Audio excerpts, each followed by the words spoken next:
On 15th of February, ladies and gentlemen, that is 2 months ago, the Supreme Court of India delivered what can best be described as a shock verdict. A shock for political parties, that is.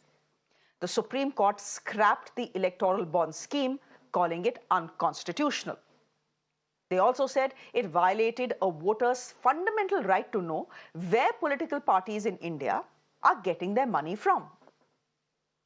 Now, given that the highest court of the land had spoken, one would have expected the matter to rest.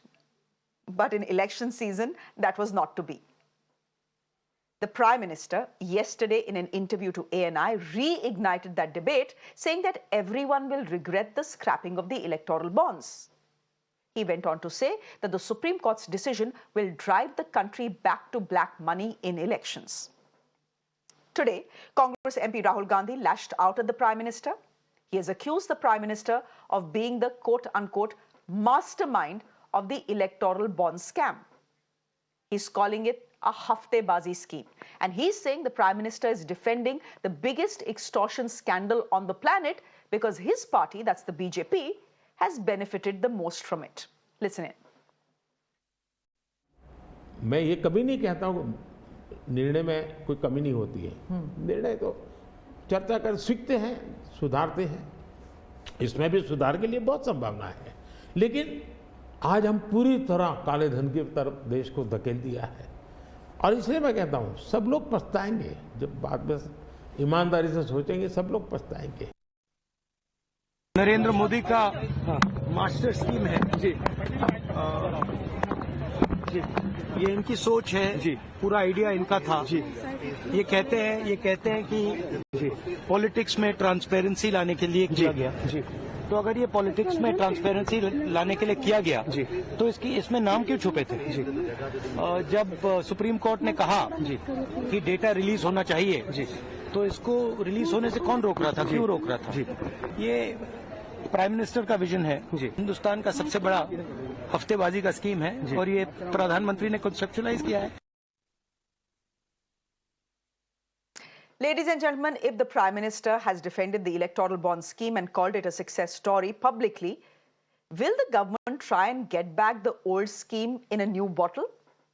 Well, it's an interesting proposition. It could happen. Is there a possibility of that happening? We'll talk about that. For the moment, let's focus on the politics of it. Joining me is Karan Verma, who's an author. Tehseen Poonawala is a political analyst. Kishore Subramania is a financial expert. And Sanjay Hegde is a senior lawyer. He's the one I'm going to ask that question I was proposing to our viewers this evening.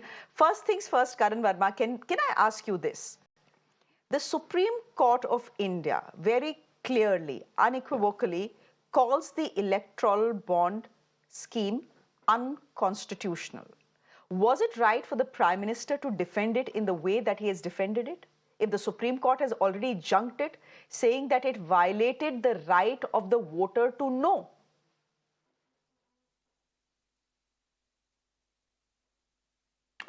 You know, Shreya, Justice J.S. Verma once said that Supreme Court is supreme but not infallible.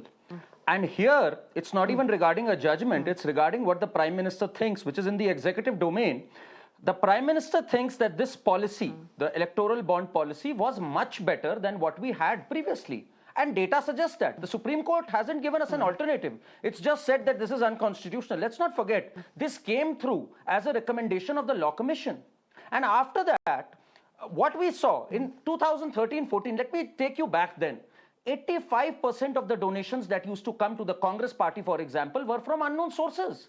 So this was a much better version of what we had then. At least we had it through the banking channels. We had it within the formal economy setup. So I think that's much better than what we had. Of course, improvements are welcome on it. But I still feel that, you know, we have to better this rather than scrapping it altogether. So I still believe that the Prime Minister hit the right chord in the sense that this was an improvement. At least now we know where the money came from, where it went.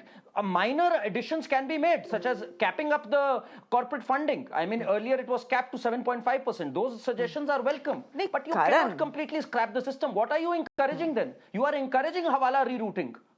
Yeah.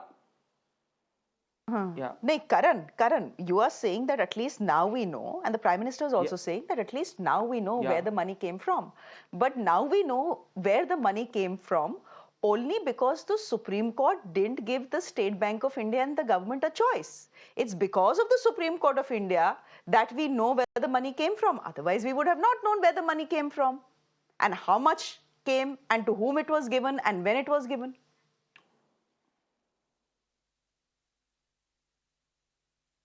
You're absolutely right. And even when this policy came about, I had a mixed opinion on this. I was of the view that yes, citizens have the right to know. But at the same time, there is a right to privacy. We know how in our great country, political parties demonize corporations. We saw what happened with Adani. They were ostracized merely on the basis of a foreign report, the Hindenburg report.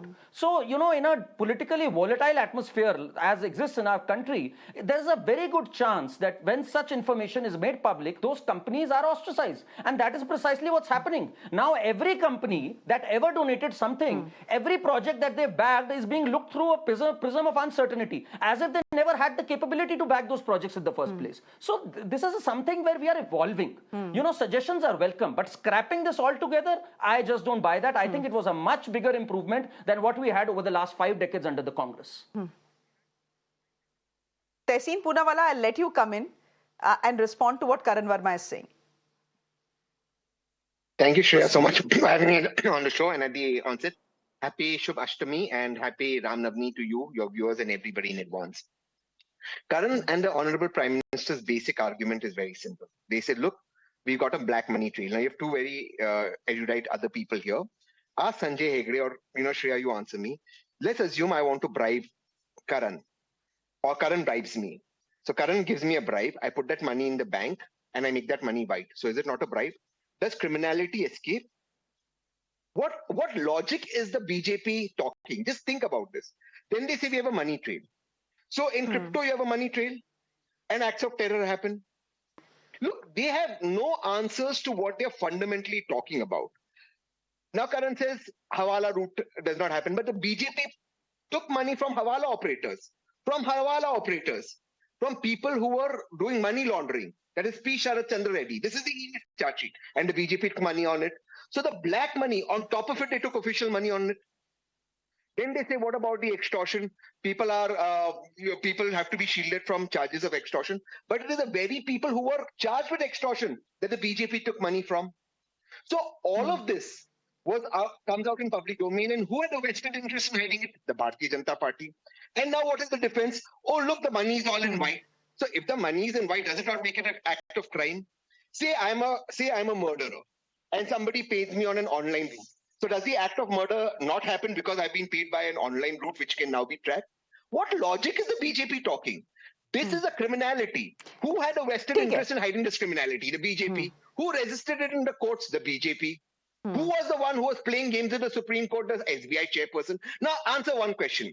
Why does the SBI chairperson and the SBI director, in the name of transparency, want to hide what fees did the lawyer get who represented the SBI? Is the SBI the Prime Minister's private bank, or is it my bank and your bank, Shreya? How can you resist it? If you're so transparent, why can't you tell what you paid the lawyer the fees, or he came pro bono? This act of trying to hide from people who own the SBI is another criminal act that they're indulging. And I'm going a step further and saying this is not a civil offense, it's a criminal offense that they're indulging in. Okay, but Tehseen, the point is, the BJP is arguing it, and Karan Verma is arguing this as well. At least it was better than what was happening before 2018. 2018 ke pehle to it was open season. You had no idea where the money was coming from. Now at least you have an idea from where the money is coming from. No, 1 second. You had no idea where the money is coming from, and now you have an idea who tried to hide where the money is coming from. The BJP. If the BJP wanted that, they come to know that P. Sharat Chandra Reddy has donated to the BJP after he's been arrested under ED in charge as a money launderer, they would have put that out. They resisted it. That got broken only because the Supreme Court broke it. The BJP and the SBI had no intention in giving that information to us. So first, this was a money conversion scheme, a conversion scheme of a black money to white money. Just like in demonetization, they converted money from black to white. Everybody, all your viewers knows how. Oops, there it goes. We'll try and get Tehseen back. Kishore Subramania, would you want to come in here? Rahul Gandhi has called this the biggest haftebazi scheme on planet Earth. And he's saying the mastermind of this scheme is Prime Minister Modi. How do you respond to that? Look, the fact is, it's not just the opposition that is calling the scheme unconstitutional. The Supreme Court has said as much. Was there any point in the Prime Minister going and batting for it in a public interview? Okay, so good evening to my fellow panelists and Ram Navami, to my friend Tehseen and all others here. First, I have huge respect for you, Tehseen, because I believe you are a sane voice. But very, very important point I would like to counter Mr. Tehseen on the following points. Point number one, when this scheme was launched, there was guaranteed anonymity. If there was a challenge to be done, it should have been done when it was launched and not now. Point number one. Point number two, you are saying that Mr. Rahul Gandhi has quoted that this is haftebazi. This is political season, Shreya, and you are well aware what politicians are going to speak. Whether it is BJP, whether it is Congress, whether it is any politician, they are going to accuse. Point number three, I'm going to counter Tehseen's point in terms of the anonymity part of it. Okay. Now, if you are going to ask the private fees of a lawyer or anybody, I think he has a right to his privacy. Now, let us say I work for your channel. Just assumption, I work for your channel and I'm going to charge you 1,000 rupees bill for some work. And if somebody is going to question you that how do you not let out that detail? I don't think so. See, as far as I'm a financial consultant, I understand P&L balance sheet. Shareholders' right is not unlimited. A shareholder's right does not extend to the fact of the matter that he can ask me, how much did I spend on my personal vacation? That's not allowed. I do understand Tehseen's point on the neutrality point of view that SBI is a public company. It has a right to answer the shareholder, but not everything. So the right to privacy on my income is definitely one. Point number two, you're talking about the transparency part. It is transparent. If there is linkages which relates to ED, which relates to extortion, which relates to orders or quid pro quo, challenge it in the court. We are still a democracy. Let's not forget that as the opposition claims that we are in an autocratic mode, you have the democratic right and the evidence is right in front of you where the Supreme Court has said it's unconstitutional. So you have democratic rights, go to the court, challenge it and prove the link. And let me tell you the hypocrisy. The height of hypocrisy is that out of these companies, 67% has gone to the Congress. Now that's where the hypocrisy. I'm not BJP spokesperson. I'm a financial consultant. I am not to the Congress. It was a much better. Not to the Congress. Let me correct you, Mr. Subramaniam. 34% to the BJP alone, and the rest to the entire political spectrum, including the Congress. Yeah, that is what I said. And 60. Okay, if I had by mistake said 67% to the Congress, I apologize. I am not a person who's going to throw remarks in your show just like that. I have my integrity, so let me be very clear. I accept your point. My apologies if I've said 67% to the Congress, and Tehseen, my personal apology because you're representing the party. But more look at the difference. Let us understand. Look at the difference. Mr. Subramaniam, the difference is on your screens. I know the point you're making because you're repeating what the Prime Minister says. It's on your screens. Shreya, it's like saying that I'm the most popular CEO. Will I not get the maximum salary? They are the most popular party. They have 303 seats. You have 52 seats as a party. I agree with you there. Get less. It's very simple. I agree with you there. Politics. Let's not talk as if we are in a utopian world. Can I just get Sanjay Hegde in? I agree with you there.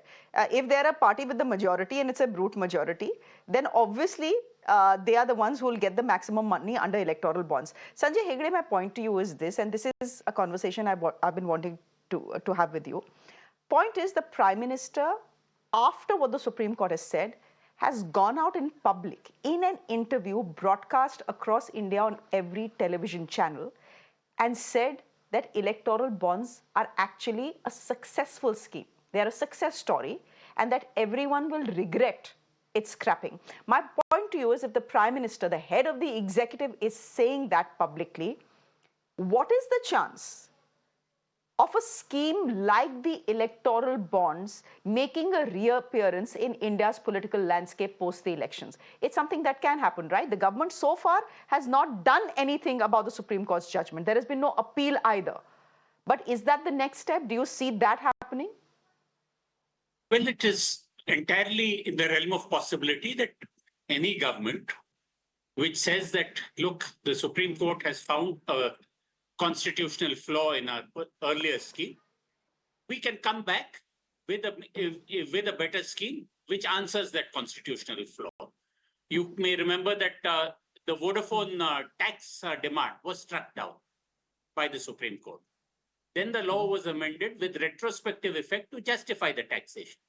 This is a constant thing which happens with governments and with the courts. The courts are the auditors of constitutionality.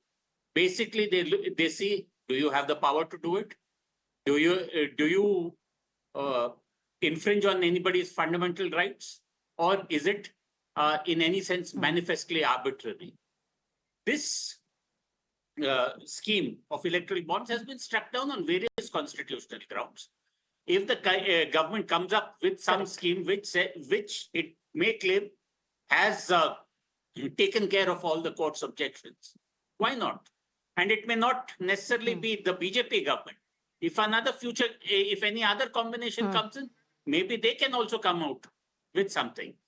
But the real issue here is this: anonymous money which is speaking through the currency of power is bad for a democracy.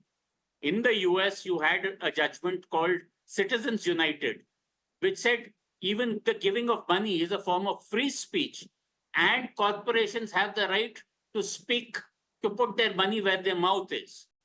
The end result is that there's so much money sloshing around the system that it is the corporations and the money which is electing the politician much before they come to the ballot box itself. So if an India was to again come up with a scheme which said that you can have unlimited access to anonymous money, I don't think the Supreme Court will stand for it a second time. Okay, Mr. Hegde, thank you very much. It's a possibility, it's something that is in the realm of possibility. We don't know how things will work out. A lot of things will be clearer once the election results are declared. We leave it there for the moment. I'm sure this is not the end of the conversation. Picture abhi baki hai as far as electoral bonds are concerned. That is my hunch. We leave it there for the moment. Sanjay Hegde, thank you very much. Kishore Subramaniam, thank you. Tehseen Poonawala, good to have you on the show. Karan Verma, thank you very much as well.